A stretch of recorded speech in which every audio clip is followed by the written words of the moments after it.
Oke. Bismillahirrahmanirrahim. Assalamualaikum warahmatullahi wabarakatuh. Waalaikumsalam warahmatullahi warahmatullahi wabarakatuh. Perkenalkan, kami dari kelompok 2. Di sini kami akan melakukan presentasi akuntansi manajemen terkait materi analisis biaya volume laba, yaitu tentang alat perencanaan manajerial. Sebelumnya, perkenalkan diri terlebih dahulu. Nama saya Pak Andriansyah. Lalu ada Fitriati Nabila, ada Rizal Fauzan, Salsabila Firdausya, dan Siti Maharani Kusumasari.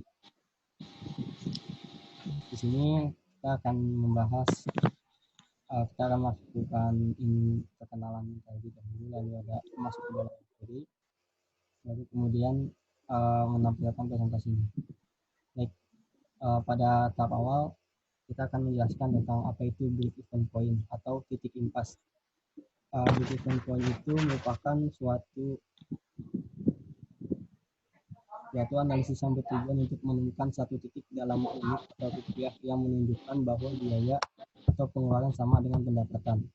Nah, jadi break-even point itu titik di mana antara pengeluaran yang dilakukan oleh perusahaan sama pendapatan yang didapatkan oleh perusahaan itu sama, artinya 0. Di sini break-even point itu dikenal dengan istilah titik impas. Jadi antara beban sama pemasukan itu sama.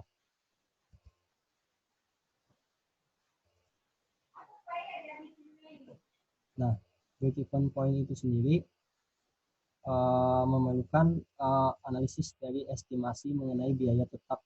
Biaya tetap itu meliputi ada biaya depresiasi, biaya pajak bumi, lalu ada pajak bangunan, bunga kredit, dan juga gaji pimpinan, serta biaya variabel, yaitu biaya tenaga kerja langsung, biaya material, dan biaya utilitas, dan juga penjualan.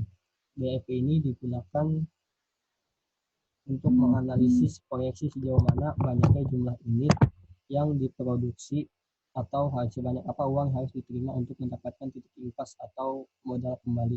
Artinya BEP ini ada untuk analisis ke depannya itu gimana sih kita berapa banyak jumlah yang harus diproduksi, terus setelah dari produksi tersebut kita dapat berapa uang atau berapa pendapatan gitu.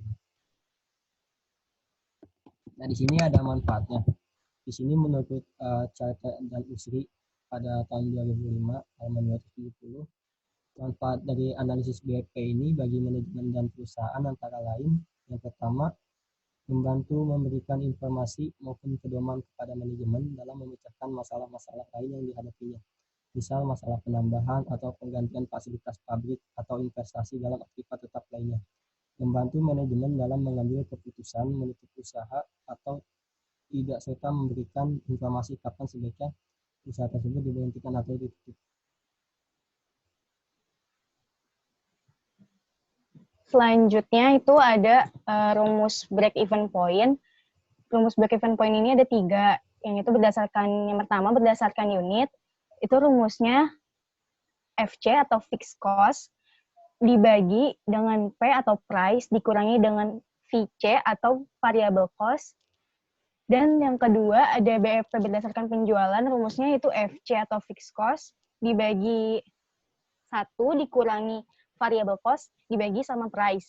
Terus yang terakhir itu ada BEP untuk produk ganda, rumusnya itu fixed cost dibagi 1 dikurangi price per unit, terus dikali sama WI. WI itu presentasi dari total penjualan tiap produk atau disebut juga bobot kontribusi margin.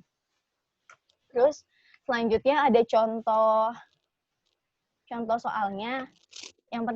Contoh soal yang pertama tuh misalnya Anda baru saja mendirikan sebuah usaha pembuatan topi. Setiap bulan produksi Anda adalah 50 topi, sedangkan harga per buahnya itu Rp40.000. Untuk biaya variabel per topi rata-rata yaitu Rp20.000 dan rata-rata biaya tetap tahunan adalah Rp2.000.000. Nah, berapa jumlah topi yang harus diproduksi dan harga per topi agar mencapai BEP atau titik impasnya? Pertama, hitung terlebih dahulu jumlah yang harus diproduksi supaya mencapai titik impas atau break-even point. rumusnya itu kita pakai rumus BEP unit produk, yaitu fixed cost dibagi price dikurangi variable cost. Jadi 2 juta dibagi 40.000 dikurangi 20.000 sama dengan 100 buah topi yang harus diproduksi supaya mencapai titik impas. Contoh selanjutnya itu ada BEP nilai penjualan sama dengan fixed cost dibagi 1 dikurangi variable cost dibagi harga. Jadi 2 juta dibagi 1 dikurangi 20.000 dibagi 40.000 sama dengan 4 juta. Maka Anda harus memperoleh keuntungan sebesar 4 juta untuk mencapai BEP. Untuk membuktikan apakah hitungan tersebut benar adalah dengan mengalihkan unit BEP kali harga jual per unit. BEP sama dengan 100 dikali 40.000 sama dengan 4 juta rupiah.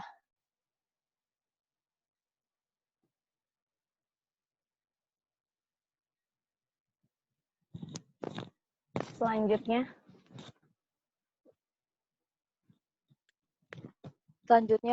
ada analisis titik impas atau break-even point analysis. Titik impas dapat dihitung dengan menggunakan dua metode populer, yaitu metode persamaan dan metode margin kontribusi. Setelah menghitung titik impas menggunakan dua metode tersebut, kemudian kita dapat menyajikan informasi yang sudah didapat secara grafik. Dan untuk metode yang pertama, metode persamaan, rumusnya adalah SP dikali SP, yang mana SP itu adalah harga jual per unit dikali Q yang berupa jumlah kuantitas unitnya sama dengan FE yang berupa biaya variabel untuk produksi per unitnya dikali Q jumlah kuantitas ditambah F. Ditambah FE atau total biaya tetap untuk periode tersebut, atau bisa dengan rumus SPQ sama dengan FEQ dan plus FE untuk setelah dikali-kalikan, itu persingkat. Dan untuk rumus yang metode margin kontribusi, rumusnya adalah total biaya tetap dibagi kontribusi margin per unit. Next.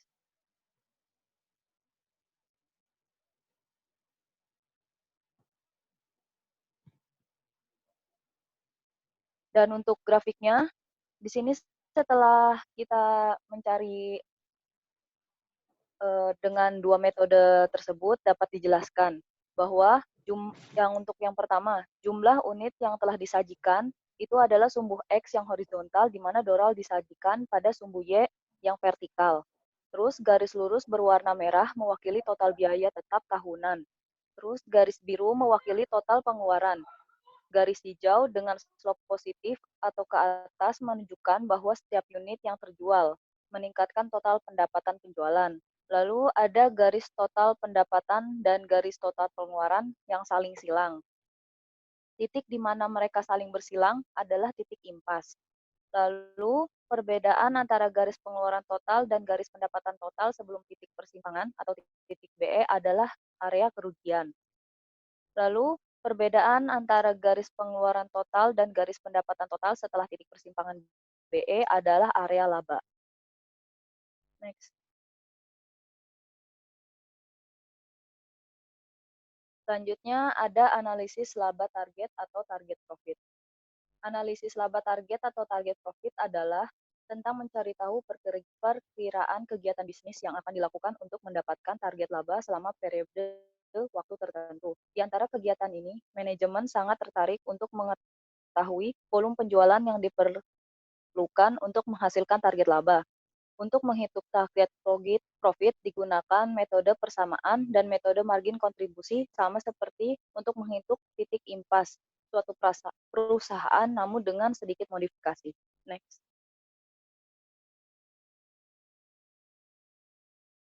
Nah, berikut adalah metodenya. Yang pertama adalah metode persamaan. Metode ini sama seperti analisis titik impas.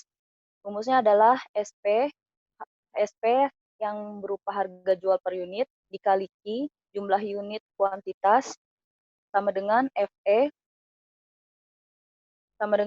biaya variabel untuk memproduksi unitnya, lalu ditambah dikali Q quantity, ditambah FE total biaya tetap, dan ditambah TP target laba untuk periode tersebut, atau setelah disingkat SPQ sama dengan FEQ ditambah FE ditambah TP. Dan untuk metode margin kontribusinya, rumusnya adalah target laba plus biaya tetap dibagi margin kontribusi per unit. Next. Berikut adalah contoh soalnya. Ini adalah contoh soal untuk analisis titik impas yang menggunakan metode persamaan. Soalnya adalah Anda menjalankan bisnis manufaktur yang terlibat dalam pembuatan dan penjualan suatu produk. Biaya tetap tahunan untuk menjalankan bisnis adalah $15.000 dan biaya variabel 7,50 per unit. Harga jual produk Anda adalah 15 per unit. Jumlah unit yang akan dijual untuk mencapai titik impas yaitu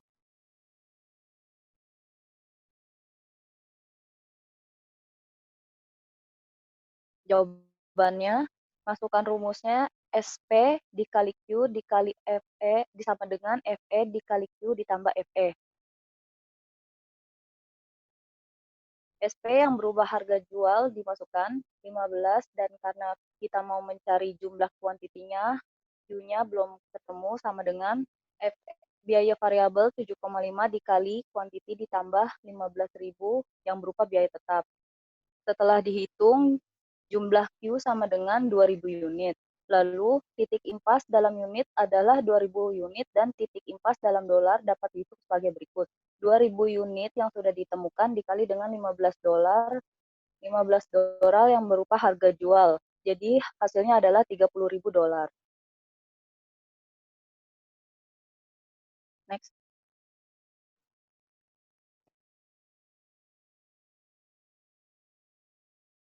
Next. Selanjutnya ada contoh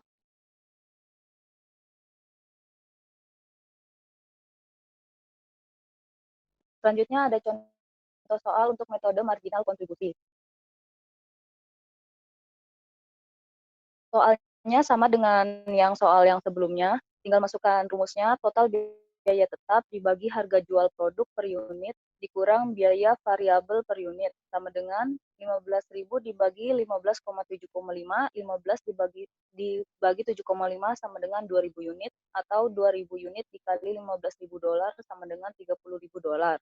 Variansi kecil dari metode ini adalah membagi total biaya tetap dengan rasio margin kontribusi atau rasio CM. Melakukannya menghasilkan titik impas dalam dolar. Itu ditunjukkan di bawah ini. Total biaya tetap dibagi rasio margin kontribusi sama dengan $15.000 dibagi 0,5 yang dari $15 dikurang $7,5 dibagi $15 yang mana hasilnya adalah $30.000.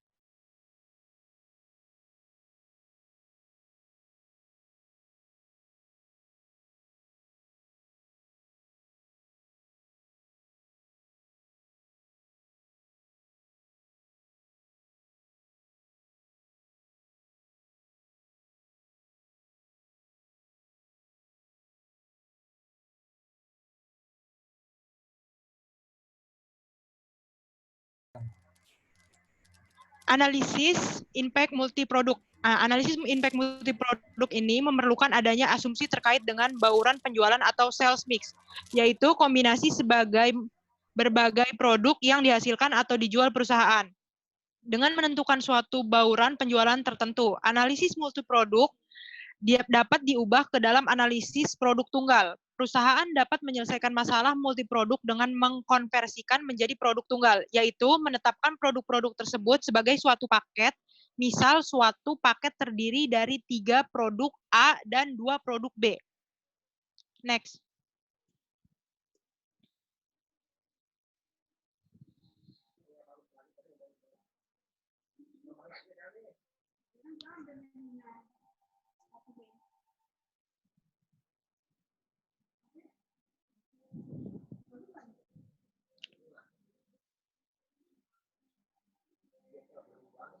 Harga jual produk A 5.000, produk B-nya itu 6.000. Nah, nanti biaya variabelnya itu 400, produk B-nya itu 600, sedangkan biaya kontribusinya 100 di produk A dan di produk B 200. Biaya bauran penjualan produk A 300, di produk B 2. Sedangkan margin kontribusi paket yaitu 3 dikali 4 sama dengan produk A hasilnya 300, di produk B 400, dan per paketnya itu jadi 700, maaf. Paket per titik impas sama dengan biaya paket atau total margin kontribusi paket sama dengan 57.000 dibagi 700 sama dengan 82 paket. Berikutnya ada keterangan tentang penjualannya. Pertama, penjualan itu sama dengan 246 dikali 500, yang berikutnya 164 dikali 800, di produk A itu jadi mendapat hasil 123.000, di produk B mendapat hasil 131.200, totalnya 254.200. Sedangkan biaya variabel untuk kedua produk, yang pertama 246 dikali 400 rupiah, yang kedua 164 dikali 600, jadi menghasilkan 98.400 untuk produk A. Sedangkan untuk produk B 98.400, jadi total keduanya adalah 196.800. Sedangkan margin kontribusi untuk produk A 24.600, sedangkan produk B 32.800, dan total kedua produk adalah 57.400. Berikutnya biaya tetap langsung, yaitu 24.000 untuk produk A, untuk produk B 16.000, dan totalnya adalah 40.000. Berikutnya margin segmen adalah 600 di produk A dan di produk B 16.800, sedangkan total untuk kedua produk adalah 17.400. Sedangkan biaya tetap tidak langsung di produk A dan produk B mendapat total 17.400. Laba ruginya 0. Nah, di sini dijelaskan bahwa berdasarkan titik impas sebesar 82 paket ini, maka titik impas akan terjadi pada penjualan produk A sebanyak 246 paket, yaitu didapat dari 3 dikali 82, dan produk B sebanyak 164 paket, yaitu didapat dari 2 dikali 82. Next. Selanjutnya ada margin of safety dan DOL. Margin of safety sendiri atau batas aman merupakan selisih penjualan yang dianggarkan dengan penjualan pada titik impas. Margin of safety biasanya dinyatakan dalam rasio atau persentase yang digambarkan sebagai berikut. Margin of safety sama dengan penjualan yang dianggarkan dikurang penjualan titik impas dibagi penjualan yang dianggarkan. Next.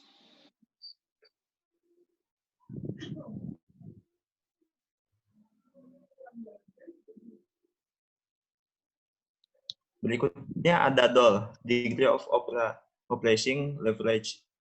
DOL sendiri timbul sebagai suatu akibat dari adanya beban-beban tetap yang ditanggung dalam operasional perusahaan. Beban-beban tetap operasional tersebut misalnya biaya depresiasi atau penyusutan atas aktivitas tetap yang dimilikinya. Next.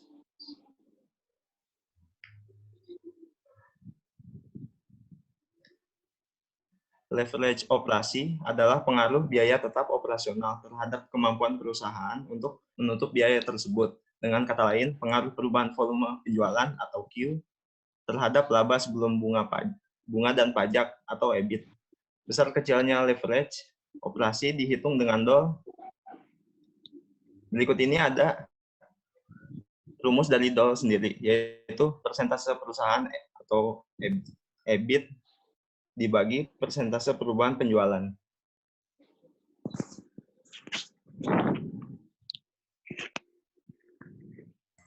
Baiklah, cukup sekian presentasi dari kelompok kami. Yang dimaafkan jika ada salah dan kekurangan. Selanjutnya akan kita masuk ke sesi tanya jawab pada saat presentasi Zoom dengan dibuka. Terima kasih atas pertanyaannya. Kami undur diri. Wassalamualaikum warahmatullahi wabarakatuh. Waalaikumsalam warahmatullahi wabarakatuh.